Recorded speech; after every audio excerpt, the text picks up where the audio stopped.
স্থায়ী কমিটি, নারী আসন, উচ্চকক্ষ এবং প্রধান বিচারপতি নিয়োগ। প্রথমে আর্টিকেল 70 নিয়ে আলোচনা হয়েছে। তো আর্টিকেল 70 নিয়ে আমাদের দল থেকে নীতিগত পজিশন ছিল আমরা আর্টিকেল 70 বাতিল চাই। তবে ঐক্যমত্যের স্বার্থে যে দুটো ব্যতিক্রমে আমরা একমত হয়েছি সেটা হচ্ছে অর্থ বিল এবং আস্থা ভোটের ক্ষেত্রে আমরা সেই ব্যতিক্রমে ঐক্যমতের স্বার্থে একমত হয়েছি।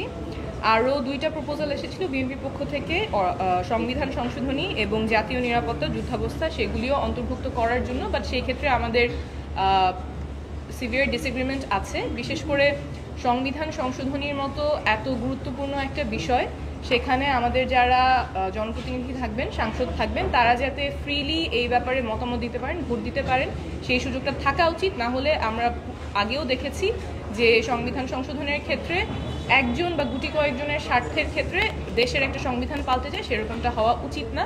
তাই আমাদের মনে হয়েছে সংবিধান সংশোধনী এখানে অন্তর্ভুক্ত থাকা উচিত না। এরপর জাতীয় নিরাপত্তা যুদ্ধাবস্থা, সেক্ষেত্রেও একটা দেশ যুদ্ধে যাবে কিনা বা যুদ্ধাবস্থায় কী ধরনের সিদ্ধান্ত হবে, সেখানে একটা ব্রড কনসেনসাস থাকার কথা। যত পক্ষ আছে সবার মতামতের ভিত্তিতে এত গুরুত্বপূর্ণ সিদ্ধান্ত নেওয়া উচিত। সেখানেও একদম বেঁধে ধরা যেখানে সাংসদরা ফ্রিলি ভোট করতে পারবে না, সেটার আপত্তি করেছি এবং এই আপত্তিটা আমরা জানিয়েছি ঐক্যমত্য কমিশন যাতে এটা রেকর্ড রাখে ডিসেন্ট হিসেবে। তবে ঐক্যমত্য যেটা হয়েছে, সব দলই যেটা ঐক্যমত্যে পৌঁছেছেন সেটা হচ্ছে আর্টিকেল 70-র ক্ষেত্রে অর্থ বিল এবং আস্থা ভোটের ব্যতিক্রমটা থাকবে, বাকিগুলোর ব্যাপারে ঐক্যমত্য আসেনি। এরপর স্থায়ী কমিটি নিয়ে যেটা প্রস্তাবনা ছিল যে 4টা committee, public accounts committee, privilege committee, estimation committee এবং পাবলিক আন্ডারটেকিং কমিটি,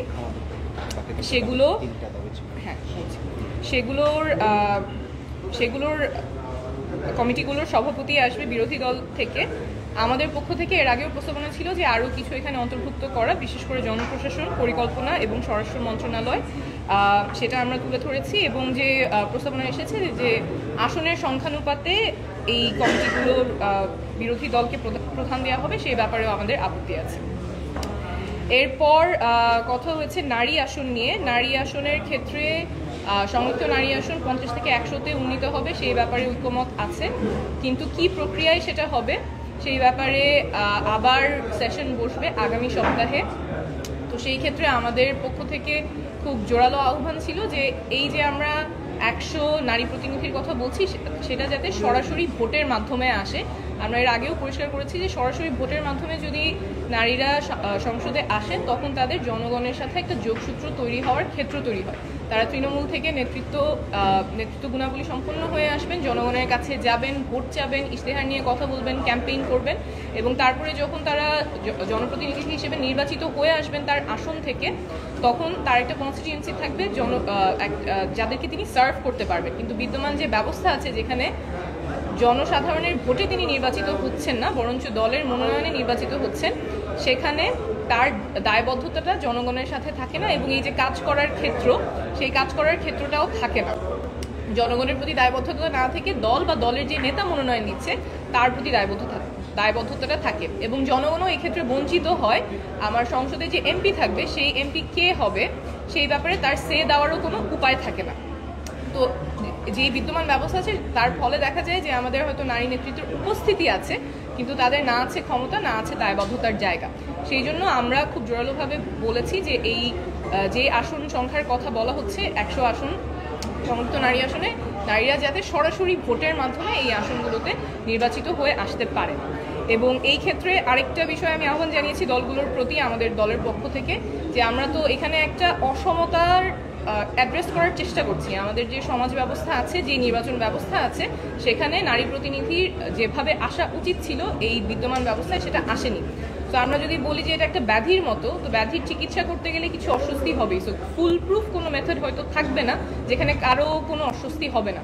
তো সেইটা মেনে নিয়েই যাতে আমরা যে পরিবর্তনের জায়গাটা চিন্তা করছি একটা গণঅভ্যুত্থান পরবর্তী বাংলাদেশে, যেখানে নারীর প্রতিনিধিত্ব থাকবে, সেই ওপেন মাইন্ডে নিয়ে যাতে দলগুলো নিজেদের মধ্যে আলোচনা করেন যে কি পদ্ধতিতে এই 100 আসন ফুলফিল হবে। এবং সেখানে আমাদের পক্ষ থেকে খুব জোরালো অবস্থান যে এটা যাতে সরাসরি ভোটের মাধ্যমে হয়, জনগণ যাতে নির্বাচিত করতে পারে যোগ্য নারীকে তাদের সাংসদ হিসেবে। এরপর উচ্চকক্ষ এবং প্রধান বিচারপতি নিয়োগ নিয়ে আমাদের যুগ্ম আহ্বায়ক জাভেদ রাসিন কথা বলবেন।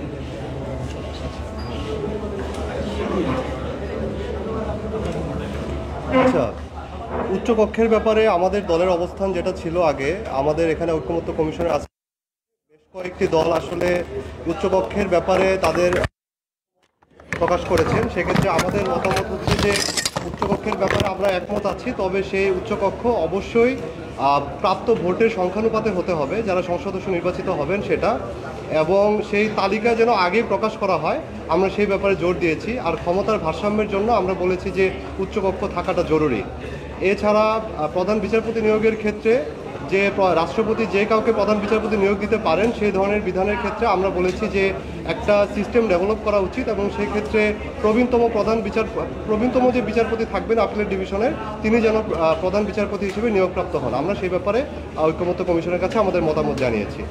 সবাইকে ধন্যবাদ।